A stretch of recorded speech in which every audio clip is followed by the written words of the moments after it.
Hi, today we have a special guest. Because of the great success of his episode last month on Chipper Jones, we're bringing back Uber baseball fan, Uber Braves fan, and my son-in-law Ian Goymer to the program to talk about the World Baseball Classic. Hey, Ian, thanks for coming. Hello, hello. Thanks for having me. I mentioned that Ian's a Braves fan. He had the good fortune of marrying into a Yankees family. And I try to explain, because we're in different leagues, that it's okay to root for the Yankees unless they face off against in the World Series ultimately. But it's a little slow going, Ian. It certainly is. 27 and counting is a lot to catch up to. Well, because you're a Braves fan, Ian, I'm going to regale you with a story I heard a few weeks ago from an interview with Jeff Francoeur. And when he was a rookie on the Braves, he was signing autographs with Greg Maddux. I know he's a favorite of yours. And he looked over at the ball and he saw that Maddux was signing baseballs for fans. And they said, number 31, Jeffrey Dahmer.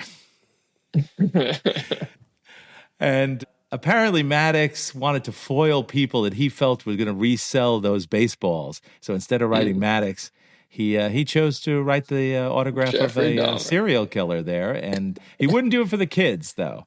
At least Oh, that's what good. Francoeur said. So good story. Brooke would probably say I'm getting off topic, and my producer would start the podcast. So let's do it. Hello, and welcome to Fungos and Fastballs, the podcast of baseball history and trivia. I'm your host, Jerry Dines. Let's jump into today's episode. We have baseball. And yes, I'm down here in Baton Rouge, Louisiana, home of the LSU Tigers, the reigning College World Series champions. And they will remind me that, hey, college baseball has already started 3 weeks ago. But we're talking professional baseball, and for this episode, everybody's asking for it. We are going to be your one-stop shop for all things World Baseball Classic. We're going to start with the history of the WBC, the tournament format, how the World Baseball Classic is calming the concerns of you and, of course, baseball owners for player injuries, and then go into the teams, the brackets, the players on those teams, who could surprise you, and our thoughts about who is going to win it all. And may not be that much of a surprise. But Ian, are you excited about this year's baseball classic? Are you going to watch? Oh, I certainly am. It seems like there's a lot of players that maybe in the past we wouldn't be able to see them playing or wouldn't get the chance to see them playing. That this time around, some big names out there that we'll get to see, and I think there's a good bit of depth out there this year too. That'll be exciting to watch for. More and more players are playing in this tournament, and it's like watching an international all-star tournament, really. Well, before we get into this year, we're going to go over some history. After all, this is the podcast of baseball history and trivia. So let's do some baseball history. International baseball has been around for a little while.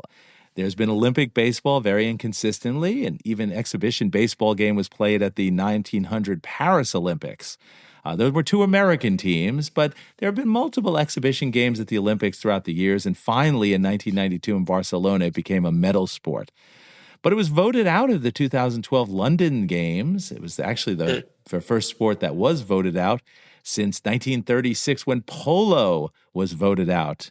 Ian, this may surprise you, but I could not pursue my passion of polo. I had to sell my pony. I couldn't. You know why I couldn't play?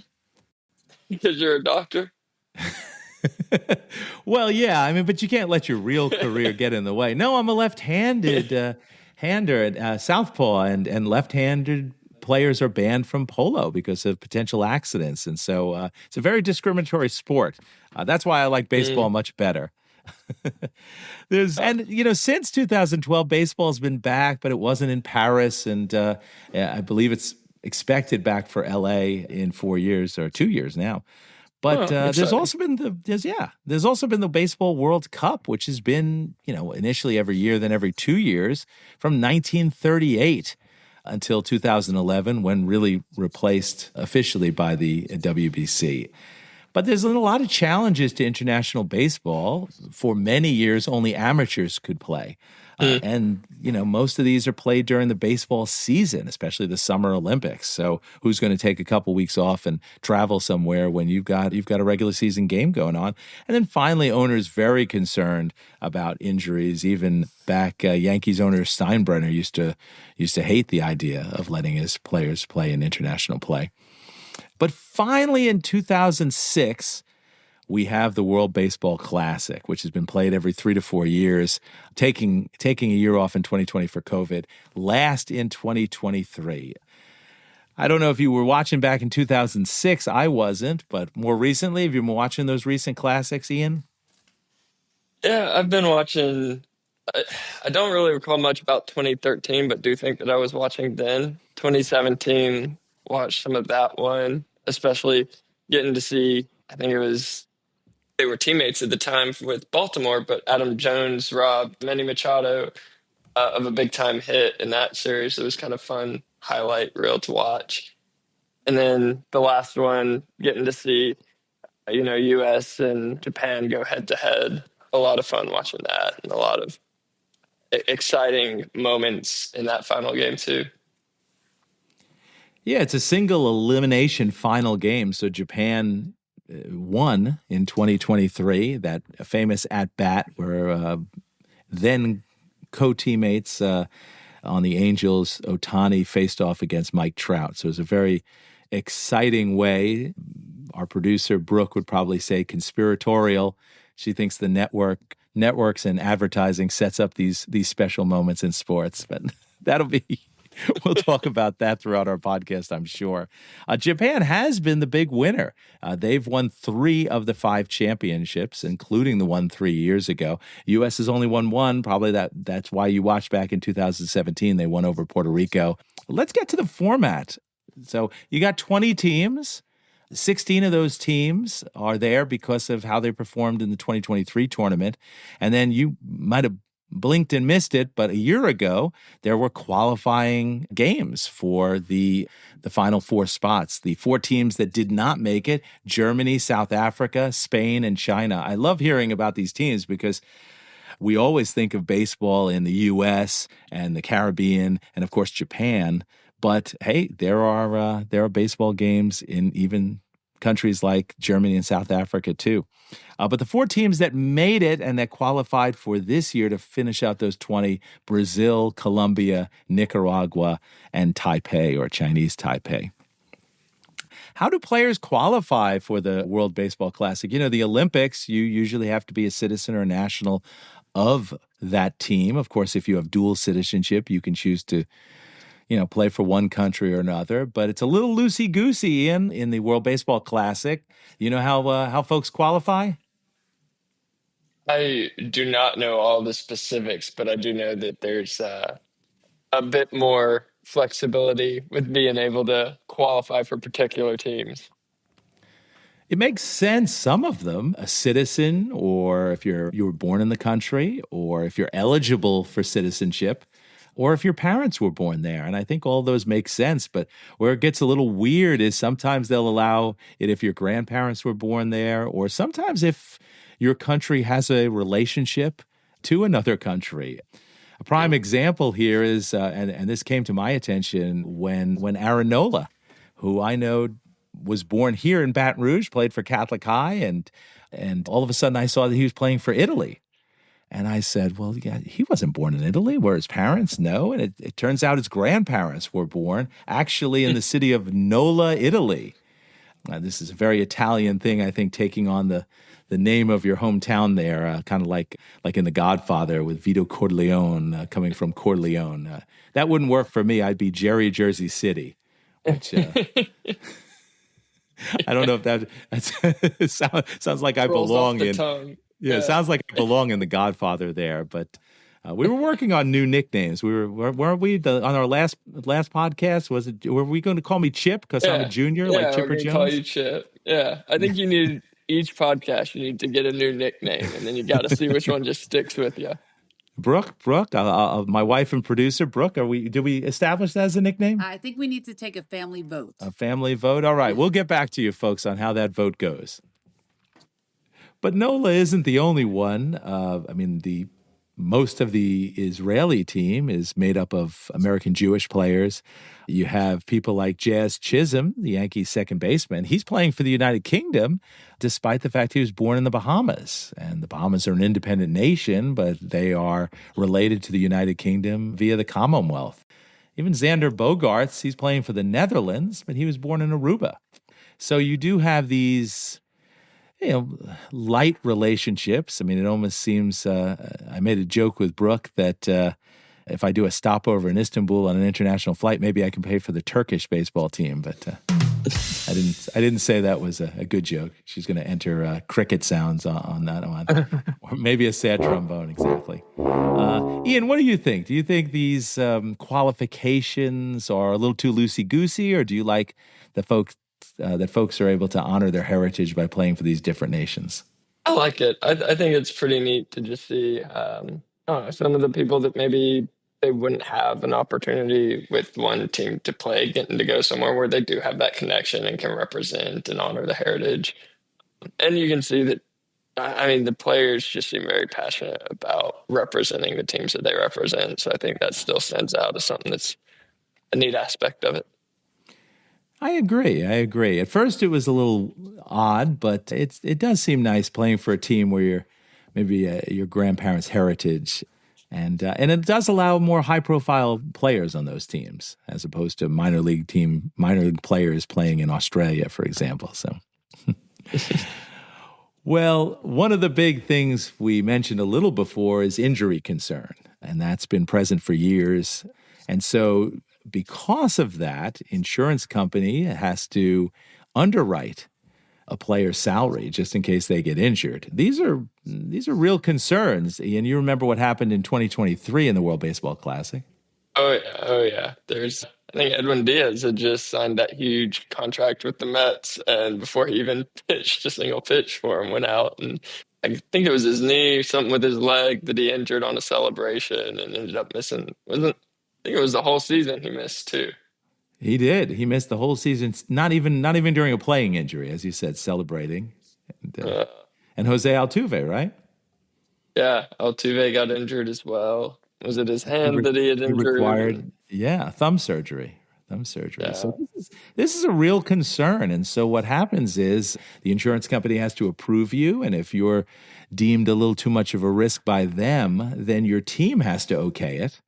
And if your team decides not to take that responsibility, you're kind of out of luck. You have many people on the Puerto Rico team: Francisco Lindor, Carlos Correa, Jose Barrios, the Jays pitcher, the Reds pitcher, Emilio Pagan. So these are all Puerto Rican players who wanted to play for their team, but are not going to be allowed to play. Of course, in Lindor's case, after all the grumbling about not playing, it turns out he needs hand surgery anyway on his hamate bone. So he's out for that in the regular season, at least the beginning. And so maybe the insurance company got it right. And you heard about Correa once he was denied, right? Oh, yeah. I saw Bad Bunny offered to pay for his insurance to play for Puerto Rico. And guess that the Astros weren't too fond of that idea. No, he offered, he called, but you're right. The Astros and Major League Baseball said maybe that's not a good idea. But it does give you an idea how much Bad Bunny makes if he's going to guarantee a year of a major league salary. Contract. Yeah. Yeah, and I think that brings up a good question too about like some of these high profile, high salaried players, but that have injury concerns. They may not get much of a chance because of insurance companies not wanting to take on that risk and teams not being willing to pay the salary if they do play in it and get injured, or players coming off of injury as well. So I guess that makes it hard for some of the players that may want to play but aren't able to. It's an interesting job assessing risk as an insurance agent on a major league player. Of course, Clayton Kershaw, who just retired from the Dodgers but will be playing for Team USA, he doesn't have to worry about coverage. The Dodgers don't have to worry about his coverage. He doesn't have to worry about insurance because he doesn't have to go back to playing next season. Although maybe NBC has to cover him because he's going to be in the booth for pre-games for baseball. And then sometimes it has nothing to do with injury. Tigers player Javi Baez will not be playing also for Puerto Rico. So another ding on the Puerto Rican team because he tested positive for marijuana. But here's the rub. He actually tested positive in the 2023 World Baseball Classic.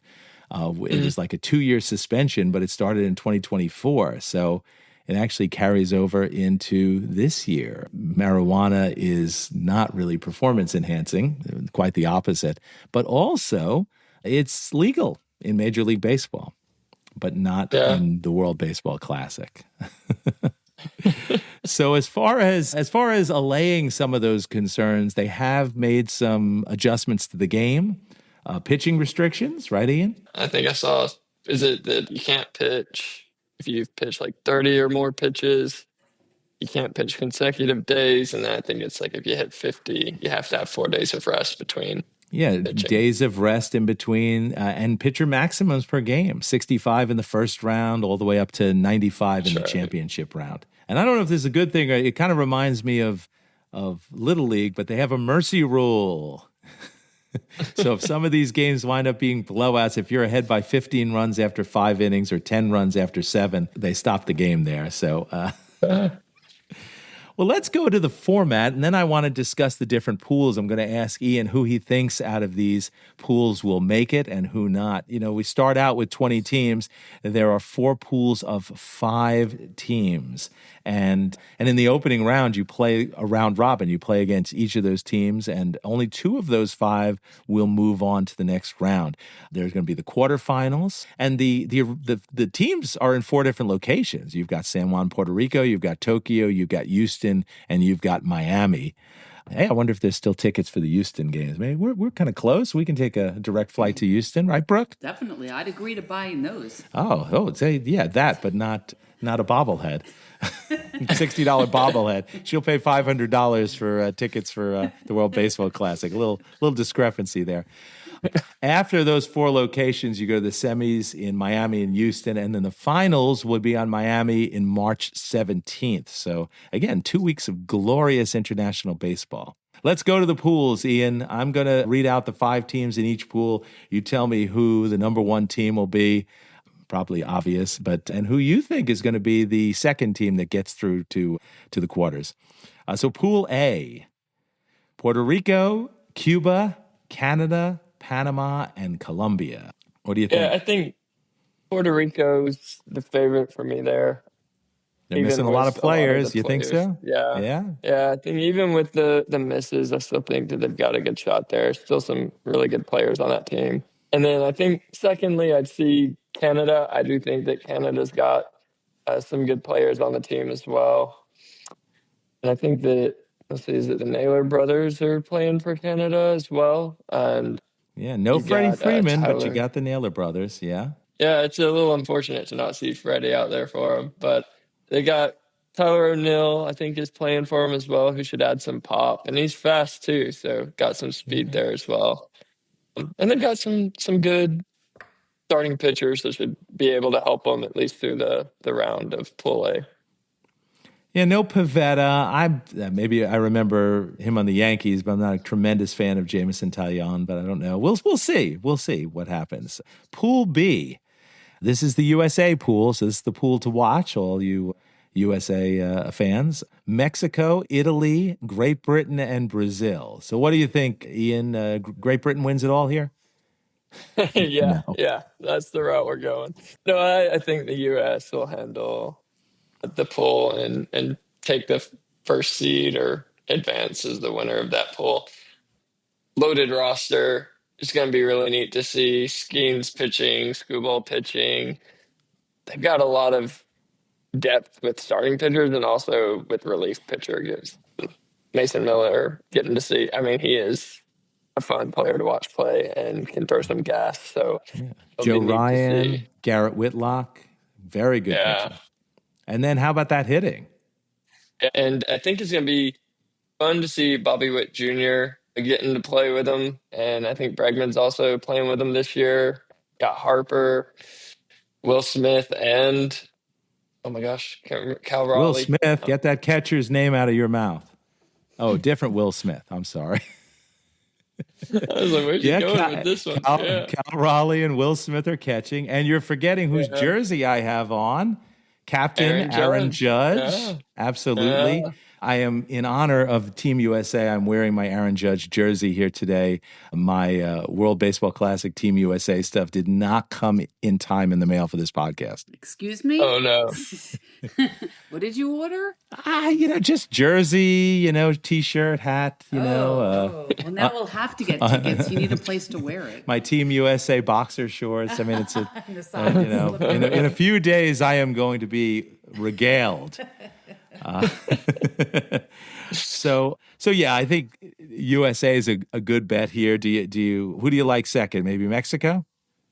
Yeah, Mexico would be who I would go with second.